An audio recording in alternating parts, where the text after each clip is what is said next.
Evolution सिर्फ एक theory है या फैक्ट? हमारे सबसे पुराने पूर्वज एक्चुअल में आए कहां से? आज से करीब 4 बिलियन साल पहले लाइफ की शुरुआत होती है धरती पर। बिलियंस ऑफ ईयर एवोल्यूशन के बाद अनगिनत प्रकार के प्लांट व एनिमल उभर कर आए। ये सारे पेड़ पौधे, जानवर और जीव जो आप देखते हैं आज के दिन, वो सब आए एवोल्यूशन के चलते। इनमें से एक स्पीस होती है होमो सेपियंस की भी, इंसान। लेकिन यह सवाल उठता है कि अगर इंसान बंदरों से आए तो आज के दिन भी हमें बंदर क्यों देखने को मिले? ये सारे बंदर, चिंपांजी और गोरिल्ला, ये सब इंसानों में इन्वॉल्व क्यों नहीं हो जाते? ऐसा सवाल अक्सर उठाया जाता है लोगों के द्वारा। कुछ लोग तो इवोल्यूशन को ही नकार देते हैं, कहते हैं यह झूठ है। आखिर कितनी सच्चाई इस एवोल्यूशन की थ्योरी में है, यह फैक्ट भी है, और कैसे ये अलग अलग प्रकार के जीव इन्वॉल्व किए, आइए जानते हैं आज के इस वीडियो में।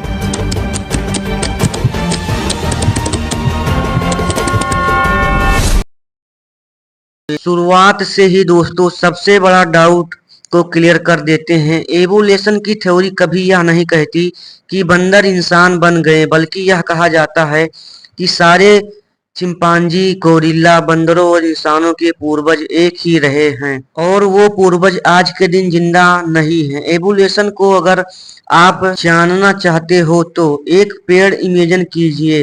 एक पेड़ की शुरुआत होती है सिर्फ एक स्टेम से, फिर ऊपर जाकर टहनियां बनती है, फिर उन टहनियों से छोटी छोटी टहनियां बनती हैं। ऐसे ही अगर आप आगे चलते रहें तो जो टिप आप देखेंगे इस पेड़ का एंड पॉइंट जो है वो आज के दिन सारे जिंदा जीव हैं। लेकिन एक सवाल तो आपके दिमाग में अभी अभी आएगा कि जो हमारे पूर्वज थे इनमें से कुछ इंसान बने, कुछ चिंपांजी बने और कुछ बंदर बने, ऐसा क्यों हुआ? इसका जवाब वीडियो में आगे आपको समझाऊंगा। साल 1859 में चार्ल्स डार्विन ने अपनी एक ऐतिहासिक किताब लिखी थी, ऑन द ओरिजिन ऑफ स्पीस।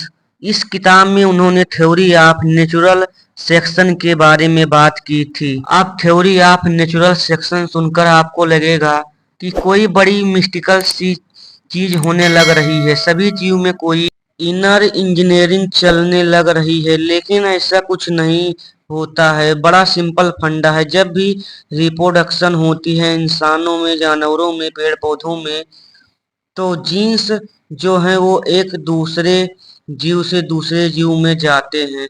हमारी जीन्स हमारे बच्चों में पास ऑन होती है और जब भी यह होती है तो जीन्स में म्यूटेशन देखने को मिलती है, थोड़े बहुत बदलाव आ जाते हैं जीन्स में और कुछ वेरिएशन देखने को मिलते हैं, जैसे कि फॉर एग्जांपल आपकी ब्राउन आंखें और आपके बच्चों में ग्रीन आंखें देखने को मिलती है। इसका मतलब है कि अचानक से एक म्यूटेशन आ गई है।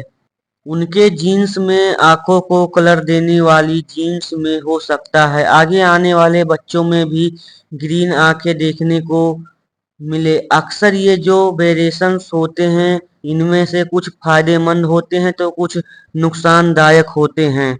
अपने इन्वायरमेंट के चलते तो कुछ सरवाइव कर पाते हैं, कुछ डाइट हो जाती हैं। इसी प्रोसेस को कहा जाता है नेचुरल सिलेक्शन। फॉर एग्जाम्पल मान लो एक मेढक है जो ब्राउन कलर का है, जंगल में रहता है। इसके 5 बच्चे हैं जिनमें से 4 ब्राउन कलर के हैं और एक ग्रीन कलर का है। यह ग्रीन कलर का मेढक बड़े अच्छे से डिस्गाइज कर पाता है अपने आप को ग्रीन कलर के पेड़ पौधों में। इसके चलते इसको एक एडवांटेज मिलता है। एक दिन एक सांप आकर ब्राउन कलर के मेढकों को खा जाता है क्योंकि वह आसानी से देख पाता है, लेकिन ये ग्रीन कलर का मेढक दिख नहीं पाता है और बच जाता है। और आगे आने वाली पीढ़ियां अब इसी ग्रीन कलर की कुछ इसी तरीके से मोटे मोटे तौर पर थ्योरी ऑफ नेचुरल सिलेक्शन काम करता है। अब आपने बेसिस कॉन्सेप्ट समझ लिया है। आप समझते हैं कि एवोल्यूशन एक्चुअल में हुआ कैसे। एवोल्यूशन की ट्री में अगर आप टाइम में पीछे जाते रहें तो हर किसी में आपको एक कॉमन एंसेस्टर देखने को मिलेगा। कई बिलियन साल आगे चले तो एक बड़ा खास किस्म का बैक्टीरिया उभर कर आता है।